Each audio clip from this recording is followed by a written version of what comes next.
Welcome to Literature Lit's first video on Shakespeare's Macbeth, written for James I, the new King of England at the time, and first performed in 1606.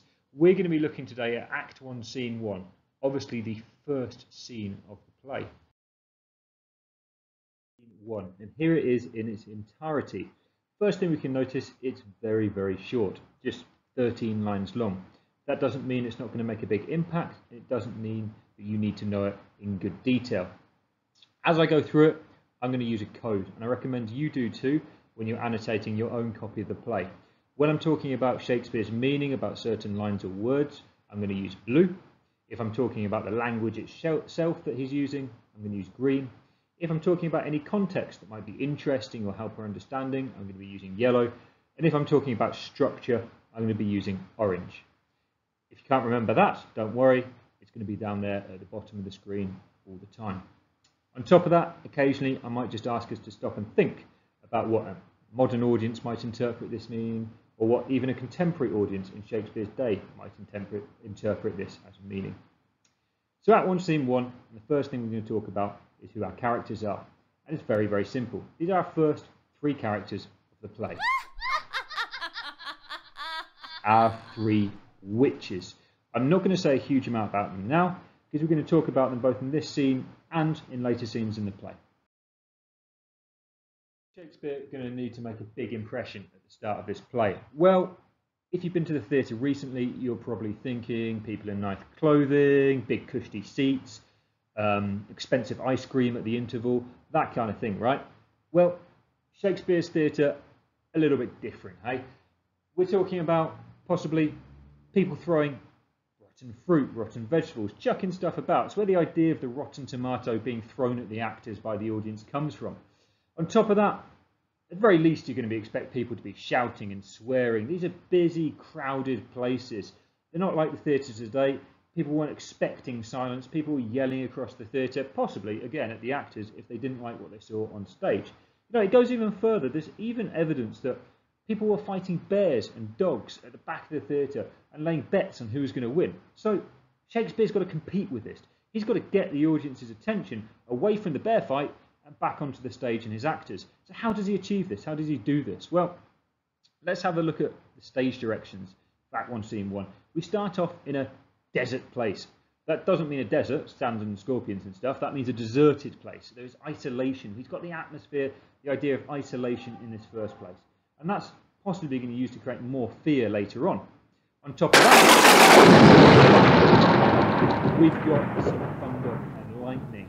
Shakespeare here using pathetic fallacy to set the tone, set an atmosphere. We know the connotations of thunder and lightning from all those horror films we've watched. But again, there's another reason too. How does Shakespeare create thunder and lightning in his stage? We don't know for sure, but I think we can get a clue from the fact that in 1613, Shakespeare's theatre, the Globe, you can see a picture there, burnt down. Why? Because someone set a cannon off, which then set light to the roof. Possibility there that some of these sound effects could have been created by stuff like cannons, and be sure that might be a good way to get people to stop focusing on the bears and the dogs at the back of that room. On top of that, we've got three witches.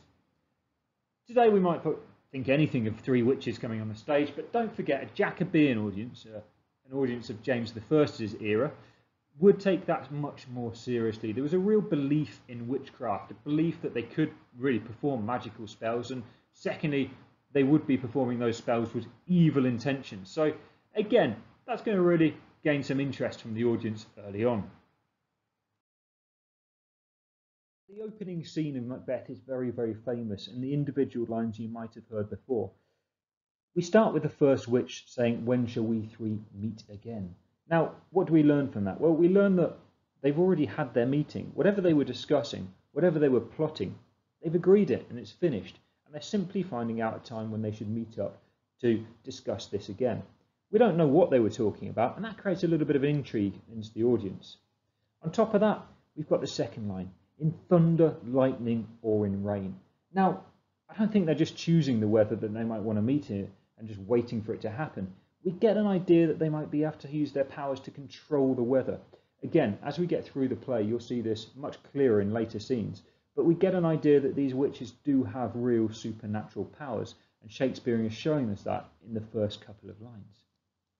On top of that, we can see straight away that we have a sort of rhyming verse going in. They speak in short rhymes, almost like they're creating a spell. Replies, when the hurly-burly's done, when the battle's lost and won. The hurly-hurly refers just simply to the chaos, when this chaos has finished. And that chaos is the battle that's raging somewhere off stage as the witches are speaking.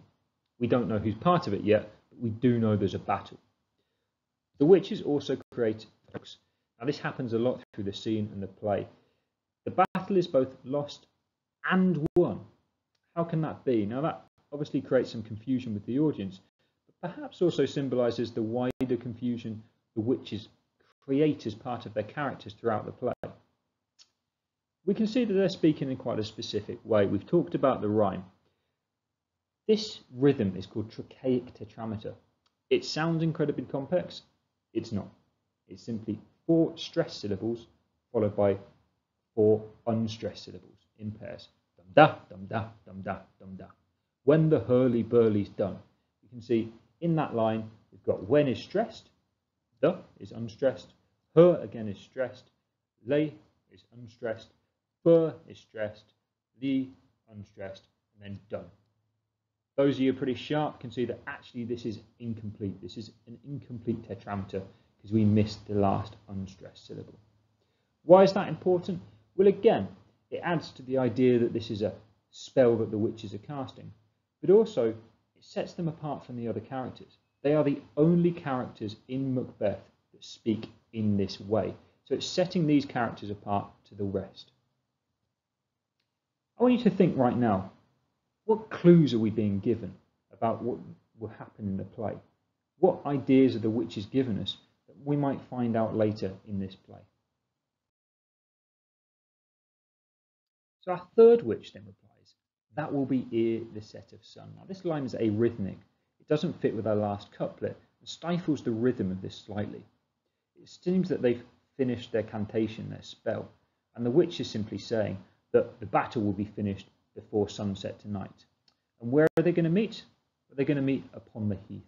This play is set in Scotland, and a heath is a large area of grassland, very little vegetation, very isolated. So again, we get the theme of isolation and wilderness being placed as part of the location here. And who are they going to meet with? Well, it's the first time we hear his name, Macbeth, our eponymous protagonist.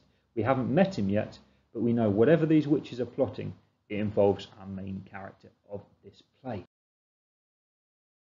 The scene is this part here, where the first witch says, I come Grey Malkin, the second witch replying, Paddock calls.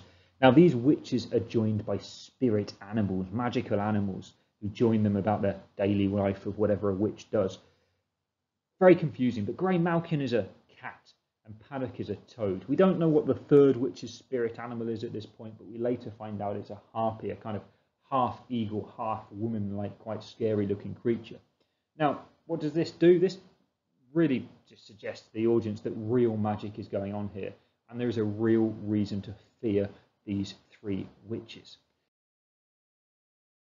Finish with some of the most famous lines of the play. All the witches chant at the same time. Fair is foul and foul is fair. This again sounds like another incantation, another spell that the witches are creating.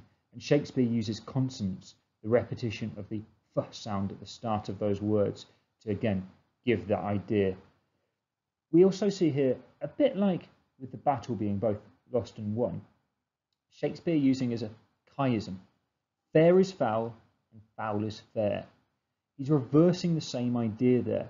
The witches are reversing foul and fair as if they're interchangeable. What is good is evil. What is evil is good. What is honest may be dishonest. What appears dishonest may indeed be honest. This gives the idea that the world is in chaos. What we once thought was right may well be wrong, and a person we did not trust, maybe we should. This is something the witches are setting up, and is a theme that runs throughout the entire play. On top of that, we can see that they're going to hover through the fog and filthy air. Again, Shakespeare's just leaving us with the impression that these witches are attracted to the dark, they are attracted to the evil sides of life, and they will hide there until the opportunities for evil arise yet again, and they will reappear later in this play. As we finish this scene then, let's have a think about, we are presented a world where nothing seems as it should do. How is this going to engage the audience for what is to come in the play? Thanks for listening to Act 1, Scene 1. Please be sure to check out the other scenes in this series.